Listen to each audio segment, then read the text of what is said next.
ഹെബ്രായർക്കെഴുതിയ ലേഖനം 13-ാം അധ്യായം. സഹോദര സ്നേഹം നിലനിൽക്കട്ടെ. ആതിഥ്യമര്യാദ മറക്കരുത്. അതുവഴി ദൈവദൂതന്മാരെ അറിയാതെ സത്കരിച്ചവരുണ്ട്. തടവുകാരോട് നിങ്ങളും അവരോടൊപ്പം തടവിലായിരുന്നാലെന്ന പോലെ പെരുമാറുവിൻ. നിങ്ങൾക്കും ഒരു ശരീരമുള്ളതുകൊണ്ട് പീഡിപ്പിക്കപ്പെടുന്നവരോട് പരിഗണന കാണിക്കുവിൻ. എല്ലാവരുടെയും ഇടയിൽ വിവാഹം മാന്യമായി കരുതപ്പെടട്ടെ. മണവറ മലിനമാകാതിരിക്കട്ടെ.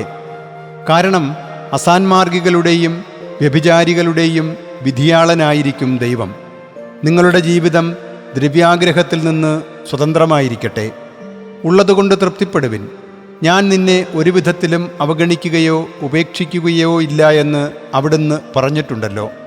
അതിനാൽ നമുക്ക് ആത്മധൈര്യത്തോടെ പറയാം, കർത്താവാണ് എൻ്റെ സഹായി, ഞാൻ ഭയപ്പെടുകയില്ല. മനുഷ്യൻ എന്നോട് എന്തു ചെയ്യും?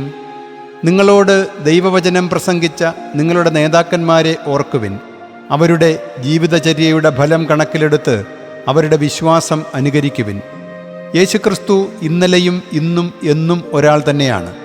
വിവിധങ്ങളും വിചിത്രങ്ങളുമായ പ്രബോധനങ്ങൾ നിങ്ങളെ വഴിതെറ്റിക്കരുത്. ഭക്ഷണത്താലല്ല, കൃപയാൽ ഹൃദയത്തെ ശക്തമാക്കുന്നതാണ് ഉചിതം. ഭക്ഷണത്തിൽ ശ്രദ്ധിക്കുന്നവർക്ക് ഒരു പ്രയോജനവും ലഭിക്കുന്നില്ല. നമുക്കൊരു ബലിപീഠമുണ്ട്, അതിൽ നിന്ന് ഭക്ഷിക്കാൻ കൂടാരത്തിൽ ശുശ്രൂഷ ചെയ്യുന്നവർക്ക് അവകാശമില്ല. പ്രധാന പുരോഹിതൻ പാപപരിഹാരത്തിന് മൃഗങ്ങളുടെ രക്തം അതിവിശുദ്ധ സ്ഥലത്തേക്ക് കൊണ്ടുപോകുന്നു. അവയുടെ ഉടൽ പാളയത്തിന് പുറത്തു വച്ച് ദഹിപ്പിക്കപ്പെടുന്നു. ആകയാൽ സ്വന്തം രക്തത്തിലൂടെ ജനത്തെ വിശുദ്ധീകരിക്കാൻ ക്രിസ്തുവും കവാടത്തിന് പുറത്തു വെച്ച് സഹിച്ചു.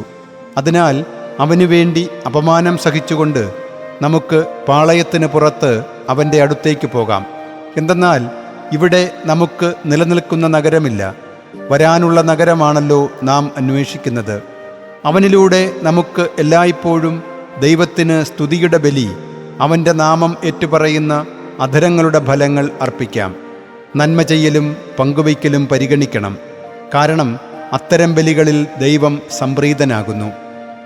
കണക്കേൽപ്പിക്കാൻ കടപ്പെട്ട മനുഷ്യരെപ്പോലെ അവർ നിങ്ങളുടെ ആത്മാക്കൾക്ക് കാവലിരിക്കുന്നതുകൊണ്ട് നിങ്ങളുടെ നേതാക്കന്മാരെ അനുസരിക്കുകയും അവർക്ക് വിധേയരായിരിക്കുകയും ചെയ്യുവിൻ. അങ്ങനെ അവർ സന്തോഷപൂർവ്വം നെടുവീർപ്പ് കൂടാതെ ആ കൃത്യം ചെയ്യുന്നതിന് ഇടയാകട്ടെ. അല്ലെങ്കിൽ അത് നിങ്ങൾക്ക് പ്രയോജനരഹിതമായിരിക്കും. ഞങ്ങൾക്ക് വേണ്ടി പ്രാർത്ഥിക്കുവിൻ. കാരണം എല്ലാ കാര്യങ്ങളിലും മാന്യമായി പെരുമാറുന്നതിന് ആഗ്രഹിക്കുന്ന നല്ല മനസാക്ഷിയാണ് ഞങ്ങളുടേതെന്ന ബോധ്യം ഞങ്ങൾക്കുണ്ട്. ഞാൻ എത്രയും വേഗം നിങ്ങളുടെ അടുത്ത് തിരിച്ചു വരുന്നതിന് നിങ്ങൾ പ്രാർത്ഥിക്കണമെന്ന് വിശേഷാൽ ഞാൻ അപേക്ഷിക്കുന്നു.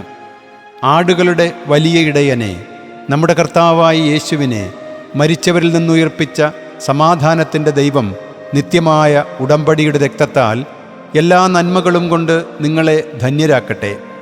അങ്ങനെ യേശുക്രിസ്തുവിലൂടെ നമ്മിൽ പ്രവർത്തിക്കുന്ന അവിടുത്തെ ഹിതം, അവിടുത്തേക്ക് പ്രീതികരമായത് നിറവേറ്റാൻ നിങ്ങളെ സഹായിക്കട്ടെ. അവന് എന്നും എന്നേക്കും മഹത്വം. ആമേൻ. സഹോദരരെ, ഞാൻ നിങ്ങൾക്ക് ചുരുക്കി എഴുതിയിരിക്കുന്ന ഈ ആശ്വാസവചനം ക്ഷമയോടെ സ്വീകരിക്കണമെന്ന് ഞാൻ നിങ്ങളോട് അപേക്ഷിക്കുന്നു. നമ്മുടെ സഹോദരൻ തിമോത്തേയോസ് മോചിപ്പിക്കപ്പെട്ടെന്ന് നിങ്ങൾ അറിയുവിൻ. അവൻ വേഗം വന്നാൽ അവനോടൊപ്പം ഞാൻ നിങ്ങളെ കണ്ടുകൊള്ളാം. നിങ്ങളുടെ നേതാക്കന്മാർക്കും എല്ലാ വിശുദ്ധർക്കും അഭിവാദനം പറയുവിൻ. ഇറ്റലിയിൽ നിന്ന് വന്നവർ നിങ്ങൾക്ക് അഭിവാദനം പറയുന്നു. കൃപ നിങ്ങളെല്ലാവരോടും കൂടെ.